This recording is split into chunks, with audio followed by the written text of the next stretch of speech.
You check your bank account. Nothing dramatic happened this month. No bonus, no windfall, no lucky trade. So why does one person's net worth look completely different 10 years from now? The answer isn't a secret investment. It's a single percentage point applied over and over until it quietly rewrites everything. Most people think wealth comes from big decisions, a great job offer, a lucky stock pick, a business that suddenly takes off. But the real answer is far more surprising. Wealth is built from a rule so small it's easy to dismiss.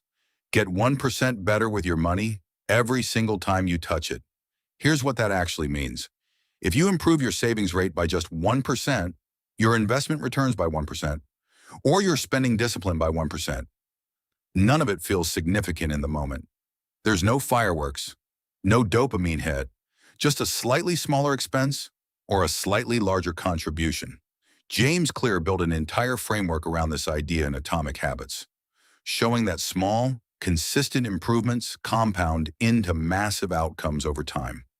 He wasn't talking about money specifically, but the math behind his argument is the same math that governs your portfolio. Compound interest is what makes the 1% rule so powerful. Money that grows by even a small percentage each year doesn't grow in a straight line. It curves upward, slowly at first, then dramatically. This is why Warren Buffett, one of the most successful investors in history, built the majority of his fortune after the age of 50. Not because his strategy changed, because time had finally caught up with the compounding. Here's the part most people miss. Behavioral economist Daniel Kahneman spent decades researching why humans struggle with decisions like this. His research found that people consistently overvalue immediate rewards and undervalue gradual long-term gains. That's why a 1% improvement feels pointless.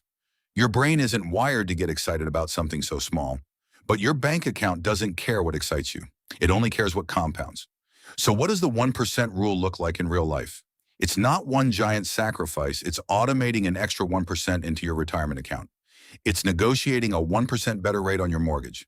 It's choosing a low-cost index fund, the exact approach pioneered by John Bogle, founder of Vanguard, who proved that minimizing fees by even a fraction of a percent could add up to enormous long-term gains for ordinary investors. None of these moves feel like wealth building in the moment, but wealth was never built in a moment.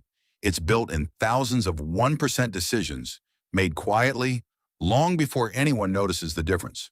So the next time you check your bank account and nothing dramatic seems to have happened, remember this. Nothing dramatic is exactly what wealth is supposed to look like, right up until the moment it isn't.